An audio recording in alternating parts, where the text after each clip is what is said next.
하나님의 말씀 고린도전서 13장 1절에서 13장 전체를 같이 읽으시겠습니다.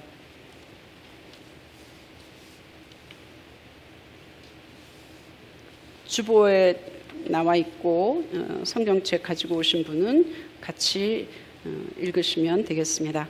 고린도전서 13장 같이 읽습니다. 내가 사람의 방언과 천사의 말을 할지라도 사랑이 없으면 소리나는 구리와 울리는 꽹과리가 되고, 내가 예언하는 능력이 있어 모든 비밀과 모든 지식을 알고 또 산을 옮길 만한 모든 믿음이 있을지라도 사랑이 없으면 내가 아무것도 아니요 내가 내게 있는 모든 것으로 구제하고 또 내 몸을 불사르게 내줄지라도 사랑이 없으면 내게 아무 유익이 없느니라. 사랑은 오래 참고 사랑은 온유하며 시기하지 아니하며 사랑은 자랑하지 아니하며 교만하지 아니하며 무례히 행하지 아니하며 자기의 유익을 구하지 아니하며 성내지 아니하며 악한 것을 생각하지 아니하며 불의를 기뻐하지 아니하며 진리와 함께 기뻐하고 모든 것을 참으며 모든 것을 믿으며 모든 것을 바라며 모든 것을 견디느니라. 사랑은 언제까지나 떨어지지 아니하되 예언도 패하고 방언도 그치고 지식도 패하리라. 우리는 부분적으로 알고 부분적으로 예언하니 온전한 것이 올 때에는 부분적으로 하던 것이 패하리라. 내가 어렸을 때에는 말하는 것이 어린아이와 같고 깨닫는 것이 어린아이와 같고 생각하는 것이 어린아이와 같다가 장성한 사람이 되어서는 어린아이의 일을 버렸노라. 우리가 지금은 거울로 보는 것 같이 희미하나 그때에는 얼굴과 얼굴을 대하여 볼 것이요 지금은 내가 부분적으로 아나 그때에는 주께서 나를 아신 것 같이 내가 온전히 알리라. 그런즉 믿음, 소망, 사랑 이 세 가지는 항상 있을 것인데 그 중에 제일은 사랑이라. 하나님의 말씀입니다. 아멘. 오늘 설교의 제목은 어린아이의 일을 버리라입니다. 어린아이의 일을 버리라입니다. 오늘 본문은 우리가 잘 아는 대로 그 유명한 사랑장입니다. 그런데 설교 제목은 뜬금없는 것처럼 들리지만 어린아이의 일을 버리라입니다. 책의 제목이기도 합니다. 이것에 관해서는 나중에 설교 끝에 말씀드리기로 하고요. 제가 자주 말씀드린 대로 사람은 세 가지 영역으로 되어 있습니다. 몸, 혼, 생각하는 것, 느끼는 것, 감정, 의지, 마음먹는 것, 결심하는 것, 이런 세 가지, 소위 말하는 지정의 세 가지, 그것이 혼의 영역입니다. 그리고 영의 영역입니다. 이 세 가지 영역, 분명히 하나님이 창조하신 세 가지 영역입니다. 흔히 영성이 강하신 목사님들은 몸의 문제, 그리고 마음의 문제, 정신의 문제, 이런 혼적인 문제를 그냥 무조건 기도하자, 하나님이 해결해 주신다 라고 접근합니다. 맞습니다. 뭐든지 기도하면 하나님이 해결해 주십니다. 그러나 몸이 과로해서 며칠 동안 막 과로했더니 몸살기가 있고 감기 기운이 있으면 잘 먹고 약 먹고 푹 자는 것이 가장 좋습니다. 몸의 부분입니다. 혼의 영역, 지정의, 아까 말씀드린 대로 생각하고 기억하고 이해하고 인지 영역입니다. 정, 감정, 느낌, 그런 영역입니다. 의는 마음먹고 결심하고 결정하는 그런 영역인데 혼적인 문제를 단순히 그저 영적인 문제로 생각하고 접근하고 기도하는 것보다는 혼적인 부분들을 만져주고 그 부분에 대해서 충분히 상담하고 해결하는 것이 더 효과적입니다. 물론 기도하면서.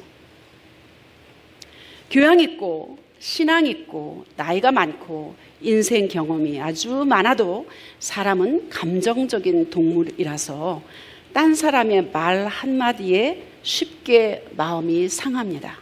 몇십 년 친했던 친구도 안 볼 수 있습니다. 다니던 교회 떠나는 것은 얼마든지 흔한 일이고 가족 간에도 등을 집니다. 이때 많은 사람들이 어떻게 이야기하냐면 그럴 수밖에 없었어. 합리화하고 정당화합니다. 난 도저히 이해할 수 없어. 나라면 그렇게 하지 않아. 뭐 이런 여러 가지 이유를 들어서 합리화하고 정당화합니다. 의외로 그런데 그 사람 깊은 그 속에 보면 마음 깊은 곳에 본인만의 풀리지 않는 문제가 분명히 있습니다. 본인이 아는 경우도 있지만 대부분의 경우는 모르는 경우가 더 많습니다. 고린도서는 바울의 편지입니다. 고린도는 현재 그리스의 남쪽 부분을 이야기하고 있습니다.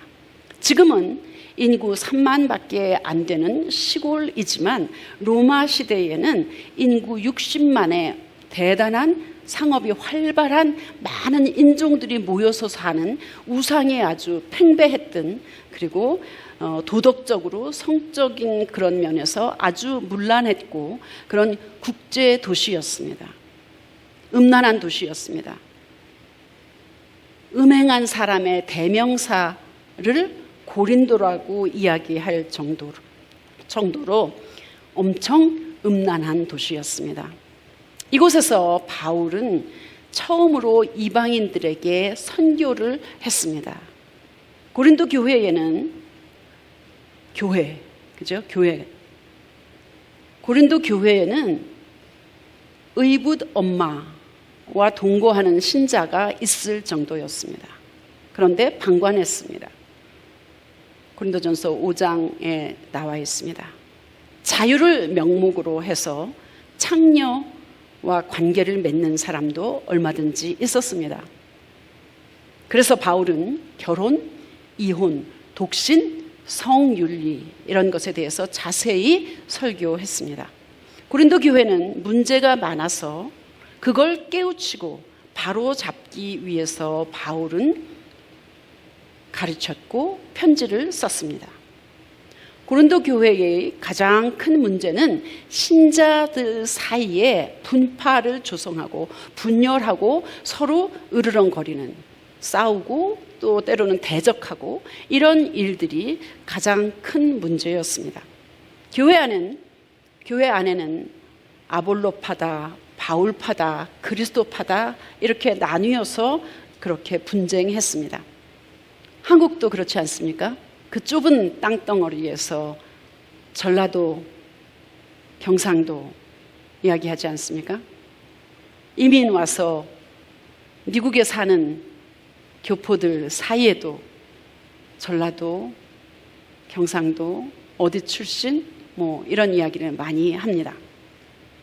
바울은 이방인이었던 그들이 어떻게 처음으로 예수를 믿었는지를 상기시키면서 다시 맨 처음 교회 공동체로 돌아가야 하는 것을 역설하고 있습니다. 고린도 교인들은 예수 믿고 나서 하나님 살아계신 것들을 보여주기 위해서 하나님께서 특별히 많은 은사, 성령의 선물을 주었다고 했습니다. 그들은 방언했습니다. 예언했습니다. 전도했습니다. 성경 지식도 엄청 많았습니다. 삶 속에서 하나님의 또 살아계신 것들을 체험하는 간증거리도 많이 있었습니다. 기도 많이 했고 기도를 통해서 응답을 받았던 그런 경험들이 많이 있었습니다. 그런가 하면 예수님 다시 오실 것에 대해서 확신하고 소망을 가지고 있는 마라나타, 그런 신앙을 가지고 있었던 것들이 바로 고린도 교회 교인들이었습니다. 그런데 이런 사람들을 보면 어떠세요, 여러분? 전도 잘하고 간증거리도 많고 하나님 말씀도 많이 알고 기도하고 이런 사람들을 보면 여러분은 어떻게 생각하실까요? 아, 그 사람 참 믿음 좋네, 영적인 사람이네, 이렇게 이야기하지 않겠습니까? 그런데 바울은 그렇게 이야기하지 않았습니다.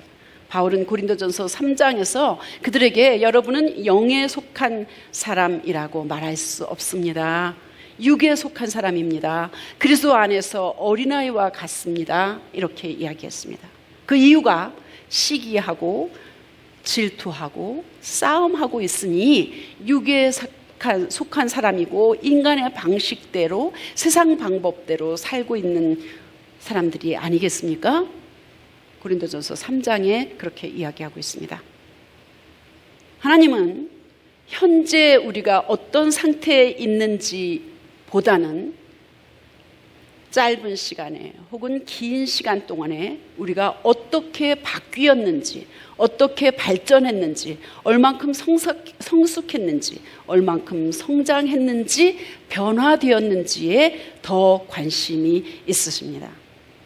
고린도전서 13장 사랑장에서는 그냥 사랑은 이런 것이다 이렇게 이야기한 게 아니라 분열과 영적인 은사를 논쟁했던 그들에게, 고린도 교인들에게 사랑의 중요성을 강조하고 있습니다. 바울은 사랑이 없으면 아무리 많은 종교적인 예배, 봉사, 헌금 이런 거 아무리 많이 하고 가지가지 은사를 받고 예언하고 방언하고 가르치고 이렇게 해도 사랑이 없으면 소용이 없다 이렇게 이야기하고 있습니다. 사랑, 세상에서는 감정, 좋은 느낌, 특별히 남녀 관계에서 아주 필이 꽂혔다, 마음에 딱 와서 내 마음에 들었다, 이렇게 이야기를 하잖아요. 그런 첫눈에 반했다, 이런 감각적인 것을 사랑이라고 이야기합니다. 그래서 그것 때문에 오해해서 결혼하기도 합니다. 많은 사람들이 그렇습니다. 본문에서 말하는 사랑은 그런 사랑과는 전혀 다른 것입니다.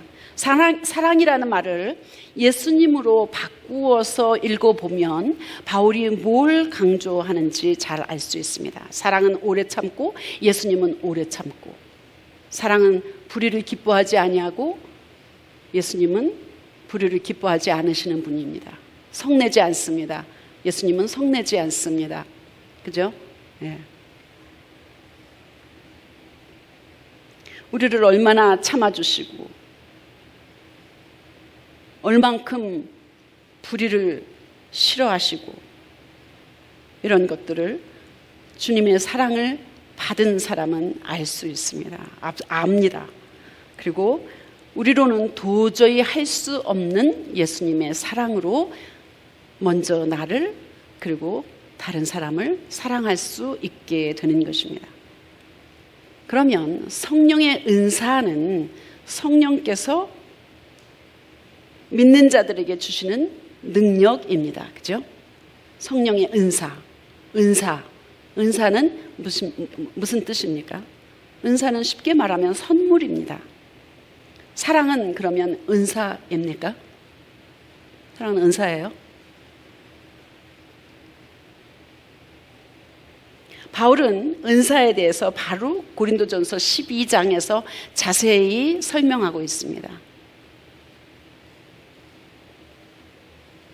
그리고 나서 13장을 시작하면서 12장을 끝내면서 뭐라고 이야기하냐면, 이제 내가 가장 좋은 길을 보여드리겠습니다.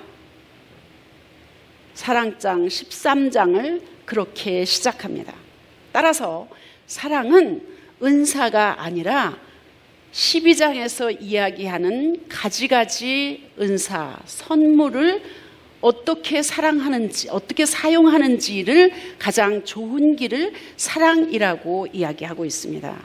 따라서 사랑은 은사가 아닙니다. 은사, 선물은 어떤 사람에게는 주고 어떤 사람에게는 안 줄 수 있는 거잖아요. 그런데 사랑은 누구나 사랑해야 한다는 하나님의 명령이기 때문에 은사 선물일 수가 없다는 것입니다. 하나님께서 주신 가지가지 성령의 은사를 가장 좋은 길로 사용하는 방법이 바로 사랑이라고 이야기하고 있습니다. 사랑에 대해서 이야기한 후에 11절에서 갑자기 바울은 옛날에는 내가 생각하는 것, 내가 말하는 것, 내가 깨닫는 것이 어린아이와 같았지만 이제는 어린아이의 일을 버렸다고 이야기합니다. 11절에, 그죠?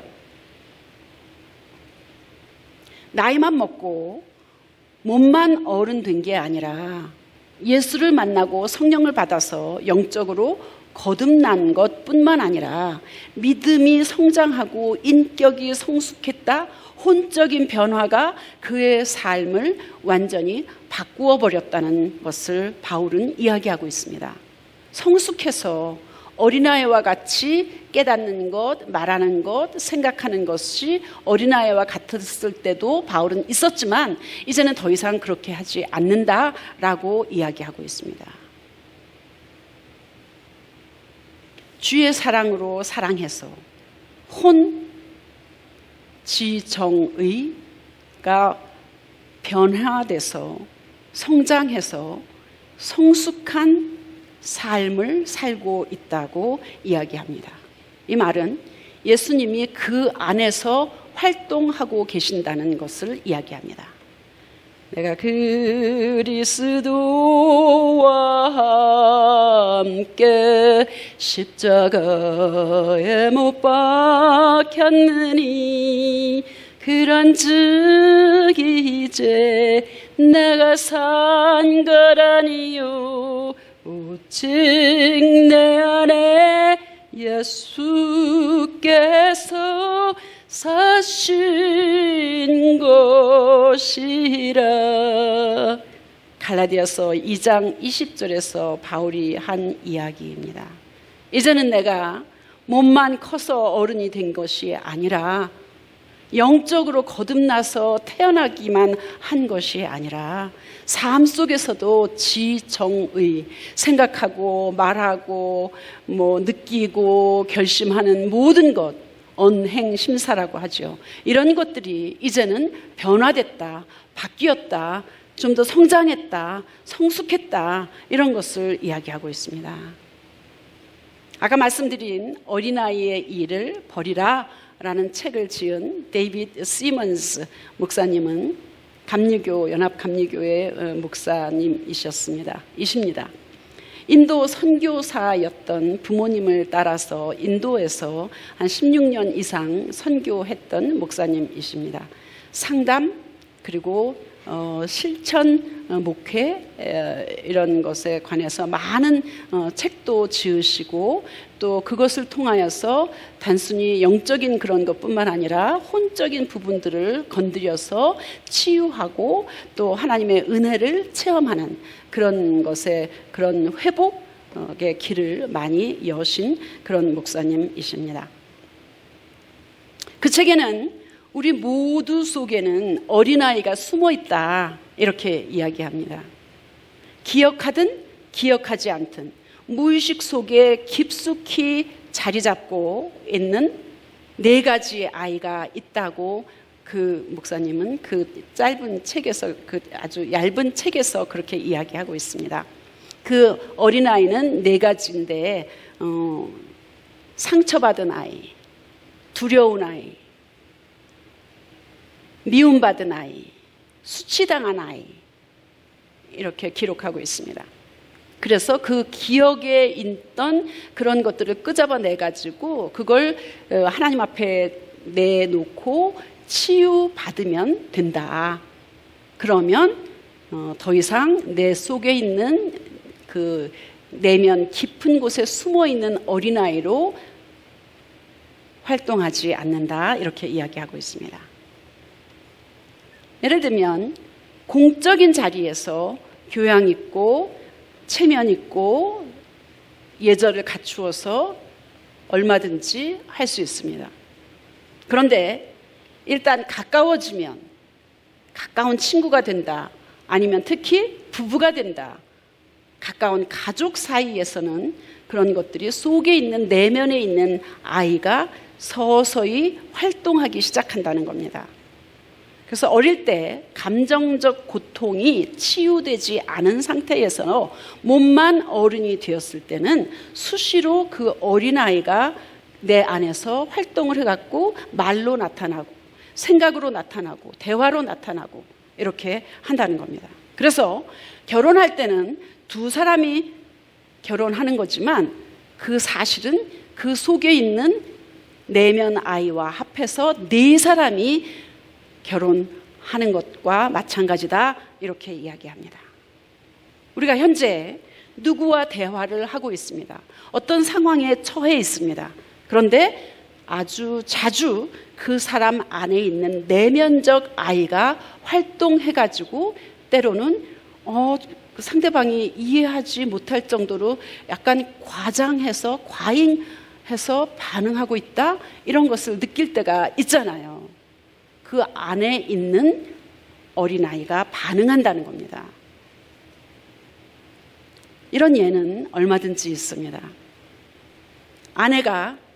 어떤 부부가 아내인데 아내가 중학교 때에 아버지가 바람을 피워서 친엄마가 집을 나갔답니다. 새엄마가 들어와서 함께 살게 되었습니다.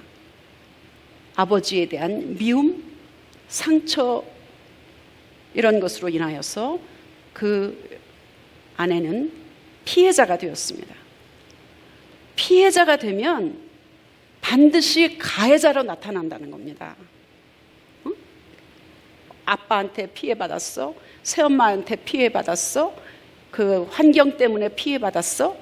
그래서 이 사람은 가해자가 돼서 결혼을 해서 사랑하는 남편과 결혼을 했지만 그 남자를 가해하기 시작합니다. 평상시에는 괜찮다가 아버지에 대한 미움으로 남편을 가해하고 아들, 딸이 있는데 딸한테는 엄청 잘하는데 아들한테는 본의 아니게 굉장히 안 좋게 그렇게 대한다는 겁니다. 학대한다는 겁니다. 딸을 편애하고 아들은 엄마의 사랑을 받기 위해서 구걸하고 때로는 비겁한 행동을 하기도 합니다. 엄마의 내면에 치유되지 않은 어린아이가 남편, 아들에게 가해자로 행동한다는 것입니다. 이런 예는 얼마든지 있습니다. 신혼부부가 집을 렌트하기 위해서 이런저런 집을 보러 다녔었는데 돈이 많지 않기 때문에 약간 반지하의 집을 보게 되었답니다. 아직 결정한 것도 아니고 여러 개 중에서 하나를 봤는데 갑자기 아내가 남편이 이해하지 못할 정도로 심하게 화를 내면서 그냥 딱 접어버렸다는 겁니다. 아내 입장에서는 반지하는 이래서 안 좋고 저래서 안 좋고 뭐 이런저런 이야기를 얼마든지 할 수 있는데 사실 그 여자분에게는 그 여자가 어렸었을 때에 의붓 엄마가 수시로 자기를 그 지하실에다 가둬놓고 굉장히 힘든 그 고통의 시간을 그 아이가 보냈다는 것입니다. 지하에 있는 집, 지하실 이런 것은 생각하기도 싫다. 그래서 두려움, 불안, 무서움, 예전 그 기억으로 인하여서 고통스러운 그런 것들을 이 사람이 받았기 때문에 그렇게 하고 싶지 않다는 겁니다. 이때 필요한 것은 기억 속에 있는 두려워하는 아이, 상처받은 아이, 수치스러운 아이, 고통스러워하는 아이 이런 것들을 하나님의 치유를 받으면 되는 것입니다. 아주 쉽습니다. 그리고 의붓 엄마 또 바람핀 아버지를 용서하는 일입니다. 아주 쉽습니다. 하나님은 과거, 현재, 미래의 하나님이시기 때문에 그냥 하나님 앞에 내어놓고 가져오면 하나님이 해결해 주시는 것입니다. 말로, 기도로 내어놓는 겁니다. 가능하면 말로 이야기하는 것이 아주 좋습니다. 내 마음이 아직 허락하지 않더라도 말로 기도로 선포하면 놀랍게 가해자로도 피해자로도 과거의 어린아이로도 행동하지 않을 수 있습니다. 주님이 주시는 자유함, 용서, 평안함을 누리면서 얼마든지 새롭게 살 수 있습니다. 그렇게 될 수 있다고 믿으시기 바랍니다. 고름이 살 안 된다는 말이 있습니다. 독이든 병이든 악이든 죄든 한이든 화든 상처든 분이든 우리 안에 있으면 그것 때문에 우리는 자유롭지 못합니다. 결코 자유롭지 못합니다. 그것들이 우리를 과거의 어린아이로 살도록 묶어 놓습니다. 우리는 사람과의 관계 속에서 그것들에게 막히고 눌리고 다치고, 그래서 현실을 있는 그대로 볼 수 없게 합니다. 과거의 어린아이가 그냥 현재 상황에 어떤 대화에 반응하는 것뿐입니다. 바울은 예전에 어린아이의 일을 버렸다고 했습니다. 바울도 분명히 그럴 때가 있었다는 이야기입니다. 우리 내면의 어린아이의 일을 주 앞에 가져와서 과감하게 버리고 치유받고 우리를 묶고 있는 그 영향권에서 자유해지기를 축복합니다. 13장은 믿음, 소망, 사랑, 이 세 가지는 항상 있을 것인데 그 중에 제일은 사랑이라는 말로 끝을 맺습니다. 은사를 받았지만 어린아이 같이 미성숙하고 이기적이고 감정적으로 뭐든지 처리하면 분열하는 고린도 교인들과 다를 게 무엇이겠습니까? 고린도 교인들에게 바울은 다시 한번 강조합니다. 사랑이 최고라고. 사랑은 예수님 그분이십니다. 믿음도 예수를 믿는 그 믿음입니다. 소망도 다시 오실 예수님에 대한 확신과 소망입니다. 결국 주님을 향한 사랑, 우리를 향한 주님의 사랑만이 우리를 회복해 하고 우리를 치유케 하고 우리를 또 믿음으로 주님 앞에 가져올 때에 아주 쉬운 방법으로 하나님은 치료해 주십니다. 이 시간에 우리의 내면 어린아이의 감정, 혼에 묶여있는 어린아이의 일을 하나님께 맡기고 기도하는 시간을 갖기를 원합니다. 내 안에 두려움이 있나? 거부당한 상처가 있나? 수치스럽던 기억들이 있나? 미움의 사건들이 있나?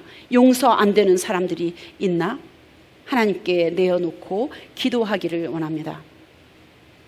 각자 기억나는 일, 무의식 속에 깊이 숨어있는 일들을 주님 앞에 내어놓는 그런 시간 갖기를 원합니다.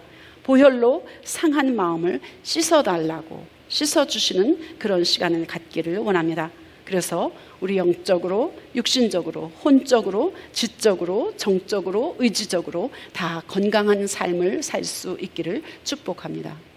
이 시간에 각자 잠깐 한 30초 동안 그동안 내 안에 자리 잡고 있는 어린아이는 누굴까 한번 생각을 해보시고 그냥 쉽게 하나님 앞에 내어놓고 기도하고 선포하기를 소원합니다. 잠시 각자 자기 속에 있는 내면의 어린아이를 하나님 앞에 가져오는 시간을 갖기 원합니다. 570장 찬송하십니다. 570.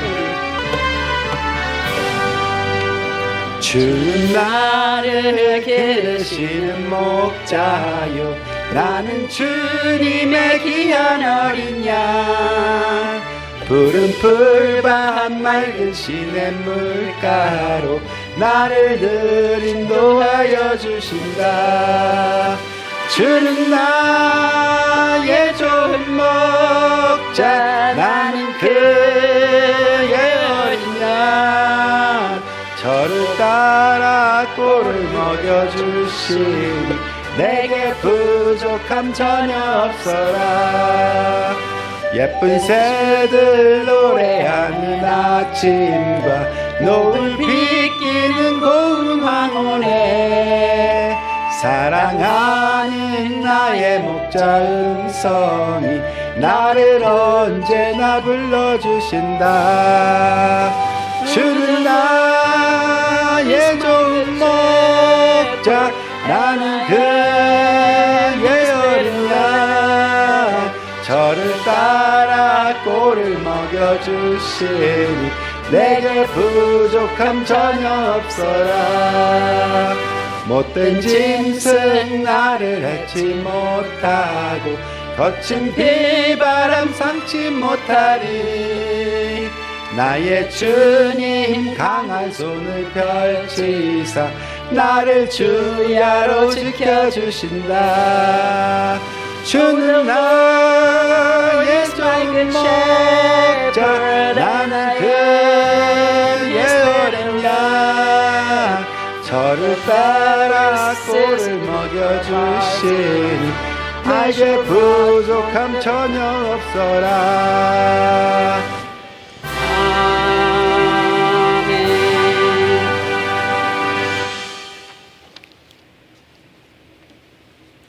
주님 앞에 우리가 기도했습니다. 주님께서 우리를 치료해 주셨습니다. 우리를 새롭게 해 주셨습니다. 앞으로도 그렇게 자유하게 하나님 안에서 살아갈 수 있기를 소원합니다. 이제는 우리 주 예수 그리스도의 은혜와 하나님 아버지의 극진하신 사랑하심과 성령님의 도우시는 인도하시는 교통하시는 충만하신 은혜가 우리 모두에게 우리가 사랑하는 가족들에게 그리고 앞으로 전도해야 할 하나님의 자녀들 위해 지금부터 영원토록 함께 하시기를 간절히 축원합니다. 아멘.